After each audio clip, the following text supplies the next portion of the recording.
ಸಮಸ್ತ power TV ವೀಕ್ಷಕ ಬಾಂಧವರಿಗೆಲ್ಲ ಶುಭಾಶೀರ್ವಾದಗಳನ್ನು ನೀಡುತ್ತಾ ಇದೇ ಆಷಾಢ ಮಾಸದ ಗುಪ್ತ ನವರಾತ್ರಿಯಂದು ಕಾಲಜ್ಞಾನದ ಆಧಾರದಿಂದ ಮತ್ತು ಕೆಲವೊಂದು ಗ್ರಹಗತಿಗಳ ಚಲನವಲನದಿಂದ ಈ ಪಿಶಾಚ ಯೋಗ ನಡೀತಾ ಇರೋದ್ರಿಂದ ಇದೇ ಬರುವ ಗುರು ಪೌರ್ಣಿಮೆಯಿಂದ ಜುಲೈ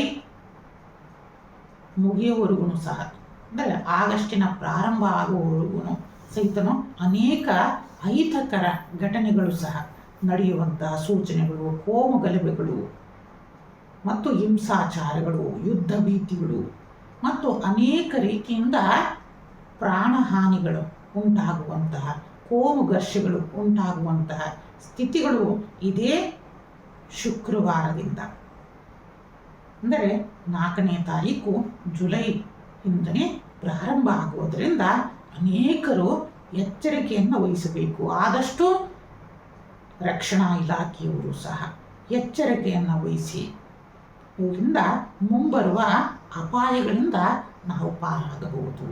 ವಿಶೇಷವಾಗಿ ದಕ್ಷಿಣ ಕರ್ನಾಟಕದಲ್ಲಿ ಮತ್ತು ಅನೇಕ ದಕ್ಷಿಣ ಕನ್ನಡ ಇರಲಿ, ಉಡುಪಿ ಇರಲಿ ಮತ್ತು ಅನೇಕ ಕೇರಳ, ತಮಿಳುನಾಡಿನ ಕಡೆ ಇರ್ಬೋದು ಮತ್ತು ಉತ್ತರ ಪ್ರದೇಶದ ಕಡೆ ಅನೇಕರು ಸಹ ಜಾಗರೂಕತೆಯನ್ನು ವಹಿಸುವುದರಿಂದ ರಕ್ಷಣಾ ಇಲಾಖೆಯವರು ಹೆಚ್ಚಾಗಿ ಗಮನ ವಹಿಸುವುದರಿಂದ ಮುಂಬರುವ ಅಪಾಯಗಳಿಂದ ಖಂಡಿತ ನೀವು ಆ ಅಪಾಯವನ್ನು ತಪ್ಪಿಸಬಹುದಾಗಿದೆ. ಆದ್ದರಿಂದ ಇಂದಿನಿಂದಲೇ ನೀವು ಜಾಗರೂಕತೆಯನ್ನು ವಹಿಸಿ. ಇನ್ನು ಆತ್ಮೀಯ ವೀಕ್ಷಕರಿಗೆಲ್ಲ ತಿಳಿಸುತ್ತಾ, ಬಹಳ ದಿನಗಳ ಹಿಂದೆ ನಾವುಗಳು ತಿಳಿಸಿದ್ವಿ, ಕದಿಂದ ಮತ್ತು ಸಿಯಿಂದ ಪ್ರಾರಂಭ ಆಗುವ ಅನೇಕ ಕಂಪನಿಗಳಿರಲಿ ಮತ್ತು ಫ್ಯಾಕ್ಟ್ರಿಗಳಿರಲಿ ಮತ್ತು ಟ್ರೇಡಿಂಗ್ ಮಾಡುವಂತಹ ಅನೇಕ ಬಿಸ್ನೆಸ್ ಫರ್ಮ್ಸು, ಬ್ಯಾಂಕ್ಗಳು, ಅನೇಕ ಹೀಗೆ ಹಣಕಾಸಿನ ಸಂಘಗಳಿರಲಿ, ಅನೇಕ ಬ್ಯಾಂಕ್ಗಳು ಸಹ ಎಚ್ಚರಿಕೆಯನ್ನು ವಹಿಸಬೇಕು ಅಂತಂದು ತಿಳಿಸಿದ್ವಿ. ಅದರಂತೆಯೇ ಮೊನ್ನೆ ನೋಡಿ ಮಾಧ್ಯಮದಲ್ಲಿ ತುಂಬ ವಿಷಾದ ಉಂಟಾಯಿತು. ಹೈದರಾಬಾದಿನ ತೆಲಂಗಾಣದಲ್ಲಿ ಸಿಗಾಚಿ ಅನ್ನೋ ಕೆಮಿಕಲ್ ಫ್ಯಾಕ್ಟ್ರಿನಲ್ಲಿ ಬಹುದೊಡ್ಡ ದುರಂತ ಉಂಟಾಗಿ ಸುಮಾರು 44 ಜನಗಳು ಪ್ರಾಣವನ್ನು ಕಳೆದುಕೊಂಡಿದ್ದಾರೆ ಅನ್ನೋದನ್ನ ನೋಡಿ. ಕಾಲಜ್ಞಾನದಲ್ಲಿ ಮುಂಬರುವ ಅಪಾಯಗಳನ್ನು ಸೂಚನೆಯನ್ನು ಮಾಡಿ ಎಚ್ಚರವನ್ನು ಇರೋದಕ್ಕೋಸ್ಕರನೇ ಮುಂಚಿತವಾಗಿ ನಿಮ್ಮೆಲ್ಲರಿಗೂ ಸಹ ತಿಳಿಸ್ತಾ ಬರ್ತಾ ಇದ್ದೀವಿ. ಆದಷ್ಟು ನಾವು ಎಚ್ಚರಿಕೆಯನ್ನು ವಹಿಸುವುದರಿಂದ ಆ ಬರುವ ಅಪಾಯಗಳಿಂದ ನಾವುಗಳು ಪಾರಾಗಬಹುದು. ನೋಡಿ, ಆ 44 ಜನರ ಪ್ರಾಣಕ್ಕೆ ಎಷ್ಟು ಅತಮೂಲ್ಯವಾದದ್ದು. ಆ ಜೀವಿಗಳ ಎಷ್ಟು ಕುಟುಂಬ ಅವರನ್ನು ಆಶ್ರಯಿಸಿರುತ್ತೆ, ಆ ಕುಟುಂಬಕ್ಕೆ ಎಷ್ಟು ಜನ ಆಶ್ರಯವನ್ನು ಬಯಸಿರ್ತಾರೆ ಆ ವ್ಯಕ್ತಿಯಿಂದ. ಇಂದಿನ ಕಾಲದಲ್ಲಿ ಕಾಲಜ್ಞಾನ ಅನ್ನೋದು ತುಂಬ ರಾಜರು ಸಹ ಪರಿಪಾಲನೆಯನ್ನು ಮಾಡ್ತಾ ಇದ್ರು. ಆದ್ದರಿಂದ ನಮ್ಮದು ಒಂದೇ ಒಂದು ಆಶೆ, ಮತ್ತೆ ನಮ್ಮ ಸನಾತನ ಪರಂಪರೆ ಉತ್ತುಂಗಕ್ಕೇರಬೇಕು. ಈ ಎಲ್ಲ ಶಾಸ್ತ್ರಗಳಿಗೂ ಸಹ ರಾಜಮನ್ನಣೆ ದೊರೆಯುವಂತಹ ಕಾಲ ಬರಲಿ ಅಂತಂದೇಳಿ ನಾವುಗಳು ಸಹ ಆ ತಾಯಿ ಜಗನ್ಮಾತೆ ಭಗವತಿಯನ್ನ, ಇಷ್ಟಗಾಮೀಶ್ವರಿಯನ್ನ ಪ್ರಾರ್ಥನೆಯನ್ನು ಸಹ ಮಾಡ್ತಾ ಇದ್ದೀವಿ. ಆದಷ್ಟೂ ಸಹ ಪ್ರತಿಯೊಬ್ಬ ಪಾಲಕರು ಸಹ ನಿಮ್ಮ ಮಕ್ಕಳಿಗೆ ಆದಷ್ಟು ಉತ್ತಮವಾದ ಸಂಸ್ಕಾರ, ಸಂಸ್ಕೃತಿಯ ಜೊತೆಯಲ್ಲಿ ಉತ್ತಮವಾದ ಶಿಕ್ಷಣವನ್ನು ನೀಡ್ತಾ ಬನ್ನಿ.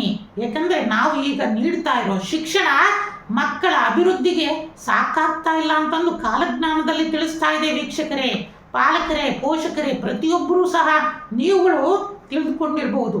ಯಾಕಂದರೆ ಈಗ ಎಷ್ಟೋ ಜನ PhD ಮುಗಿಸಿರ್ತಾರೆ, BE ಆಗಿದೆ, ಆದ್ರೂ ಸಹ ಕೆಲಸಗಳು ದೊರೀತಾ ಇಲ್ಲ. ಯೋಚನೆಯನ್ನು ಮಾಡಿದ್ದೀರಾ? ನೋಡಿ ಎಲ್ಲಿಗೆ ಬಂದಿದೆ ನಮ್ಮ ಅಧ್ಯಯನದ ಪರಿಸ್ಥಿತಿ. ಲಕ್ಷಾಂತರ ರೂಪಾಯಿ, ಕೋಟಿಗಟ್ಟಲೆ ಖರ್ಚನ್ನು ಮಾಡಿ ಮಕ್ಕಳಿಗೆ ನೀವುಗಳು ಖುಷಿಯಿಂದ ವಿದ್ಯೆಯನ್ನು ಕೊಡಿಸಿರ್ತೀರ. ಆದರೆ ಆ ವಿದ್ಯೆಗೆ ತಕ್ಕ ಹಾಗೆ ಆ ಮಕ್ಕಳಿಗೆ ಉದ್ಯೋಗ ಸಿಕ್ಕಿದಾಗ ಆ ಮಕ್ಕಳಿನಲ್ಲಿ ಮಾನಸಿಕ ಖಿನ್ನತೆಗಳು ಉಂಟಾಗ್ತಾ ಹೋಗ್ತವೆ. ಏಕೆಂದರೆ ಅವರು ಸಹ ಹಗಲು ರಾತ್ರಿ ಪರಿಶ್ರಮವನ್ನು ಪಟ್ಟು ವಿದ್ಯೆಯಲ್ಲಿ, ಓದಿನಲ್ಲಿ ಆಸಕ್ತಿಯನ್ನು ಪಡೆದು ಅಷ್ಟೂ ಮಾಡಿದ್ರೂ ಸಹ ಅವರಿಗೆ ಉದ್ಯೋಗಗಳು ಸರಿಯಾಗಿ ಅವರನ್ನು ಗುರುತಿಸಲಿಕ್ಕೆ ಸಾಧ್ಯ ಆಗ್ತಾ ಇಲ್ಲ. ಆದ್ದರಿಂದ ಕಾಲಜ್ಞಾನದಲ್ಲಿ ಹೊರತು ತಿಳಿಸ್ತಾ ಇರೋದು ಆ ಶಿಕ್ಷಣದ ಜೊತೆಯಲ್ಲಿ ನಾವು ಸನಾತನ ಪರಂಪರೆಯ ಶಿಕ್ಷಣವನ್ನು ಸಹ ನಾವು ನೀಡಬೇಕು ಅಂತಂದು ನಿಮ್ಮೆಲ್ಲರಿಗೂ ಸಹ ತಿಳಿಸ್ತಾ ಇದ್ದೀವಿ.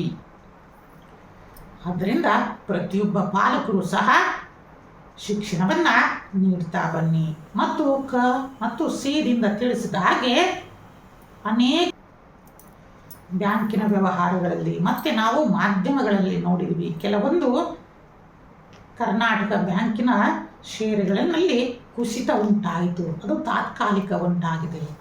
ಆಗಲಿ, ಯಾಕಂದರೆ ಕಾಲಜ್ಞಾನದ ಪ್ರಕಾರ ಆ ಹೆಸರುಗಳ ಮೇಲೆ ಕೆಲವೊಂದು ಬಾರಿ ಹಿನ್ನಡೆಗಳು, ಆ ಗೋಚಾರ ಫಲದಿಂದ ಆ ಫಲಗಳು ಕಾಣಿಸಿರುತ್ತೆ. ಆದ್ದರಿಂದ ಅವರೂ ಸಹ ಎಚ್ಚರಿಕೆಯನ್ನು ವಹಿಸಬೇಕು. ತಮ್ಮ ಗ್ರಾಹಕರ ಮೇಲೆ ರಕ್ಷಣೆಯನ್ನು ಉಂಟು ಮಾಡ್ತಾ ಹೋಗಬೇಕು. ಏಕೆಂದರೆ ಪ್ರತಿಯೊಬ್ಬ ಗ್ರಾಹಕರು ಸಹ ನಿಮ್ಮ ಬ್ಯಾಂಕನ್ನು ಸಹ ಅವಲಂಬಿಸಿರ್ತಾರೆ ಅನ್ನೋದನ್ನ ಮರೆಯದಿರಿ.